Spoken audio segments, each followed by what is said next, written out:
What is up, everybody? Welcome back to another video. In today's video, we're going to be taking a look at the offers that the Detroit Lions turned down when they decided to trade Matthew Stafford to the Los Angeles Rams. Also, we're going to be listening to what Dan Campbell said about the Lions' future and their approach. So let's get it started. No, I got to shout out DoseOfDion, man, because it was actually the first time I went live on YouTube.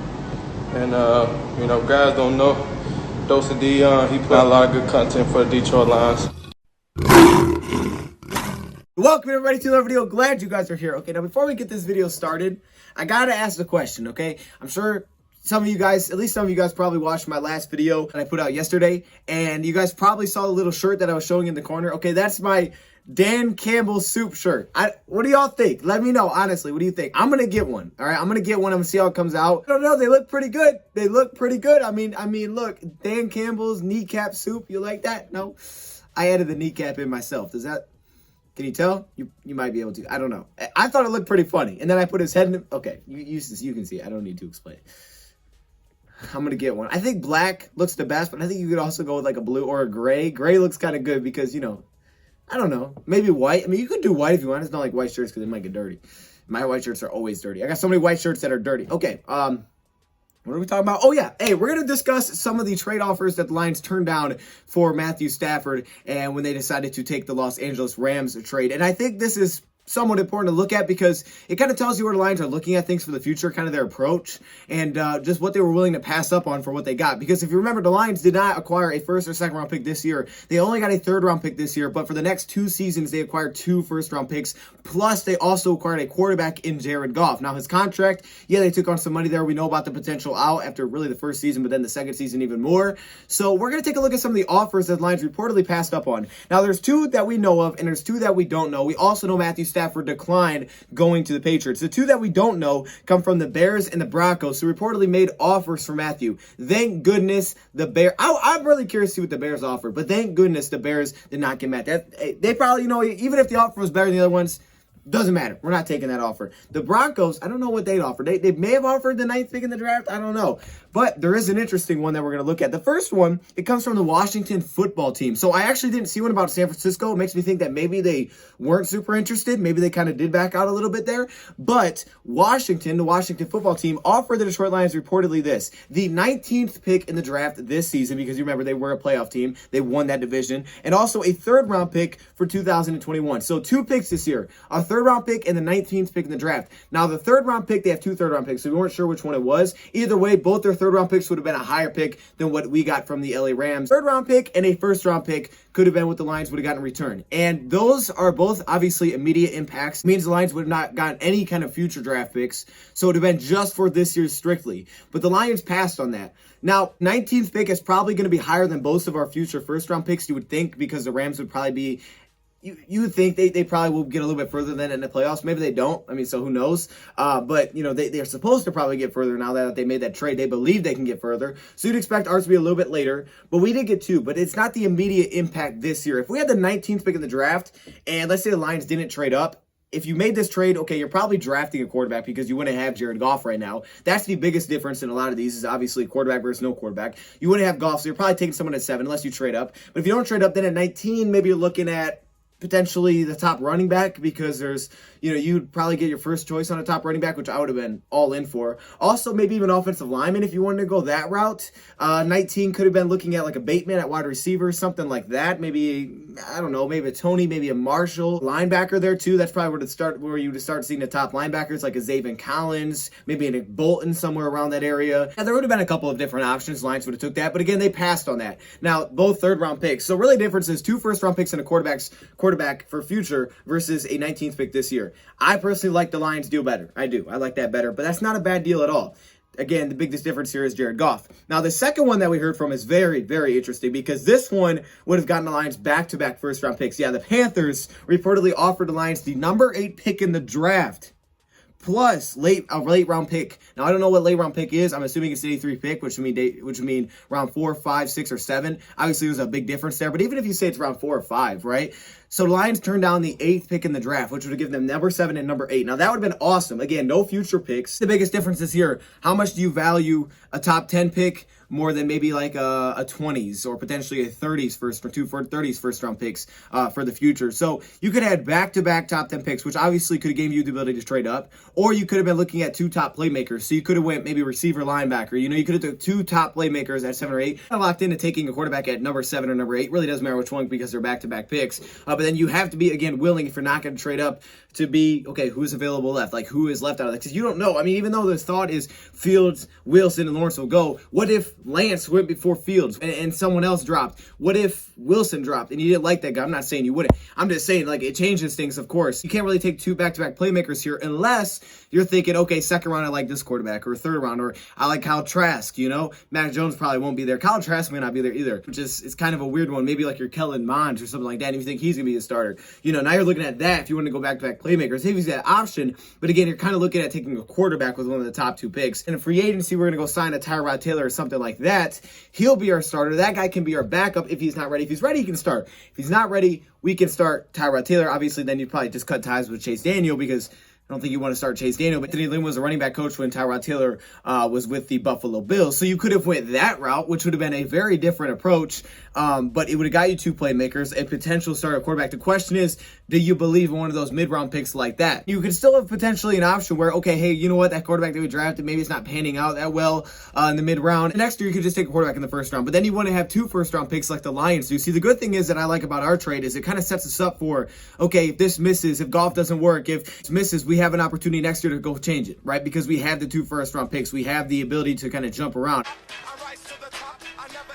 And then we have the 2 first-round picks after that as well. Like, we can go move around and make things happen if something, that we didn't like this year on the field, whether it's the quarterback position or whatever it is, kind of gives that leverage. If not, then again, next year you could be in the same boat where you're thinking, okay, hold up. Now we need another quarterback. We better like that what's there again, because now, again, it's going to be difficult to trade because we didn't acquire any future picks for Matthew Stafford. That's why I like the future picks, because I think they give you a lot of chess pieces to play around with. The more chess pieces you have, the more you can do.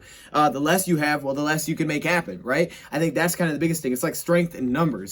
And, the more that Brad Holmes can play around with, because again, they haven't had a first-round pick in LA for like 4 years. The more that you can play around with, the more that you can jump around and you can kind of call your own shots. If there's something you want to make happen, you got a better shot to go make that happen than if you had just 1 pick and it's like, okay, this better pan out, because if it doesn't, we could be in trouble here because we need this to happen, or we could be looking for a quarterback for a while. At least now Lions basically have, 4 first-round picks over the next 2 years, plus a potential quarterback in Jared Goff. Even in our situation right now with Goff, you have 2 third-round picks now, right? So you could just draft a quarterback in the 3rd round. I'm telling you, don't sleep on Kellen Mond. He's my dude. Whoa, calm down, Jamal. He's my dude, okay? Okay? So if the quarterback in 3rd round that you like, boom, there you go. You got 2 third-round picks to do it. And if you don't work, you don't work. There's someone to compete with Jared Goff with. I'm just saying, if there's someone that you like, maybe the Lions didn't love any quarterback that they felt could fall at 7 because it's kind of out of your hands. I mean, realistically, you got to be thinking we're taking the 4th quarterback off the board. If not, awesome. But realistically, that's probably going to be the case unless we jump up with somebody, and that takes a lot of capital to do it. It's a longer-term thing, which it probably should be looked at because you're not a good team. You're a very bad team right now. How much draft capital are you really willing to get up to grab that quarterback? How much do you love that quarterback? You better love that quarterback if you're jumping up to go get him. I mean, you better love it. Don't do Bears. You can't trade up and get your Mr. Trubisky. You can't do that. Ask you how you are. You don't just have to say that you're fine when you're not really fine. But then you got to be willing, like you said, it's out of your hands at number 7. It's out of your hands who's going to be there. So if you're thinking, oh, it's no brainer, Lance going to fall, and then all of a sudden someone takes him, Trey Lance is actually who we wanted. So someone else falls, and you're like, I didn't want that guy. Yep, well, that's kind of where you're at. That's kind of where you're at right now. I feel like the Lions have more leverage and power now, because even if they want to move up this year's draft, they could use the future first, to use that as like, hey, well, hold up, we'll give you these future first to jump up, and then you can move back to 7, which isn't a bad spot. If you like Lance, we'll move up, we'll take Zach Wilson, I don't know, Fields, whoever it is, to have some future picks. You could have looked to trade back. The only thing that does, though, it could make it more difficult to move back because you're taking the Panthers out of the quarterback race. If you take number 8, it no longer means that Panthers are potentially looking for draft a quarterback. So that would mean San Francisco, Patriots, unless they're trying to jump San Francisco, there would be no need to jump up to number 7 because, well, you have the Panthers pick and now they have Stafford. Panthers, they told us they reportedly, wanted to listen to everything. And yeah, they put out a pretty strong offer. When you 8th pick draft, that's not easy to just give up. So we can have back-to-back first-round picks, but again, there's no future picks involved in that either, and of course, you don't have a quarterback. This was an interesting quote from Dan Campbell, and I think it ties together with everything, and this is why I want to talk about it in today's video. So Dan Campbell talked about where the Lions are going, where they're planning this, and we'll tie it back to those trade offers. Dan Campbell said, where are we 2 years from now? All right, let's start with that statement. Where are we 2 years from now? So that's what he brings up. So to me, that's huge. He's looking at this from a 2-year view instead of a 1-year view. We make knee-jerk reactions right now, and it's all about how do we get there as fast as we can right now, and we do all the things that are all about now, right now. Well, that's great. Maybe we get a winner next year. But now all of a sudden we're going to be one of those teams that is up and down. And I think he says that because he also brings up, and so does Brad Holmes, that you got to build a team through the draft. So I think his approach is, hold up, we get more picks for the future, and we're looking at this as a 2-year kind of retool, and obviously you can reevaluate where you're at after 2 seasons. I think that's the point. It's not, hey, we got to be a Super Bowl team in 2 years. It's more, we're going to see where we're at, what progress we made, and then we'll reevaluate and depend. Really biggest question will be the quarterback position, of course. The very next thing he says is this: the best way to build a consistent winner is, man, you get draft capital and you draft players, and those players are your core. And when those players get good in 4 years, we sign those guys back. And then they are your core because they are your own. That's the biggest thing. And it's you kind of had a feeling that's what was coming, what he's going to say. And then he said it straight up that, hey, the best way you're good at is you got to build through the draft. He's all about building through the draft, which I think ties back to the trades as to why they passed up on maybe immediate right now. And they went with just more future. 2 first-round picks instead of 1. They went more future. Yeah, they got a 3rd round this year, but it was about the future. It was more about the future. No one gave you that offer from the future. These other picks, well, they still got a 3rd round pick for now, which isn't bad. The fact that I think the Lions are, being aware of the situation that they're in as a team. Like, look, I mean, yeah, you want to be a Super Bowl team next year, and you never know what could happen in the NFL. You could take off. You never know. I mean, it can happen. But we were not a really good team. We're basically the worst team in the league right now with Jared Goff. We'll see how Goff does. But basically, we're the worst team in the league right now, aside from the quarterback position. So knowing that, trying to do it all just right now is going to be extremely difficult if we can go be a playoff team next year. Well, the biggest issue with that is that Matthew Stafford requested a trade. I think once Matthew Stafford requested a trade, and Dan Campbell also already told us that he kind of had his mind made up, when they were talking to him. Once Matthew Stafford requests that trade, you're at a point right now of, okay, if we're being honest with ourselves, we're not a good team at all. We are arguably the worst team in the league, with arguably the worst supporting cast in the league last season. Now, I know that was a different coaching staff, and obviously can get better with these guys, but we also don't no longer have our quarterback help us win right now. Like, if we really want to make a push right now, we don't have that quarterback at this point in time. Because free agency is great. I mean, it can help you grab players, and yes, those can be core players. There's no question they can be core players. I mean, building through the draft is usually a great way to do it. It's cheaper right away as well, but you could build through free agency, but a lot of free agent players help you like right now, right? They can help you fill in, plug in these pieces and holes that you have that you need, and a lot of times they're not always long-term options. I feel like it's very difficult to look at it as, let's go make this thing happen, when you have too much uncertainty at quarterback. If you're not sure who your quarterback is, how are you going to make it go happen? See, we're not in a position like a Rams or like a 49ers or these teams that were interested, or the Colts that were interested in Stafford, because they're in the opposite situation. They're sitting here like, okay, we have the team, we just don't have the quarterback. The Lions are sitting here saying we don't have the team, but we have a quarterback. Now our quarterback has requested a trade. I think it makes more sense to just acquire more capital for the future and for the upcoming years than try to acquire just more for right now, because yeah, the draft will be fun right now, no question about it. It's still going to be fun either way, but you don't have certainty at quarterback. Even Goff, I feel like they do believe in him, but there's still uncertainty there. He hasn't even played a snap for your team. So without knowing who your quarterback is and knowing that you have this team, at least with Stafford, you knew you had the one constant. The biggest piece on your team is there. You're good to go. Now you can try to make the big push around him for 1 year if you wanted to. Kind of like what Patricia tried to do last season, because they knew that if they didn't win, they were going to be out of there. So they tried to make it happen. They went all the time with these free agents, these big moves, and it was like, okay, yeah, we got all these Patriot guys, and now it kind of set us back a little bit. I don't blame them. I really don't, because they're in a situation where they just got told, hey, you got to go win now or you're going to be fired. Okay, well, I'm going to go get every guy I think I can help you right now and kind of forget the future. Let's go make this thing happen. That's why they didn't take quarterback at 3. That's why they went corner, because they knew they had to win right now. So that was their approach towards it. Unfortunately, it didn't work because they tried to speed up that process. But now that Matthew's no longer here, they do have the opportunity to say, okay, wait, hold up. Let's not rush this thing. We don't have that quarterback anymore. We don't have the certainty of quarterback right now that we can just say, let's go make that push right this second. Maybe we do. Maybe we come in the season and Goff balls out. We're like, oh gosh, man, we got the guy here. Great. The Rams, they said, we have the team. We just need the quarterback. Let's go make our push. Their push was, we're going to give up these assets to go get the quarterback. That's why I didn't want to trade all these picks to grab a quarterback, because I was saying, why would we give up assets to grab a quarterback when our team's not good?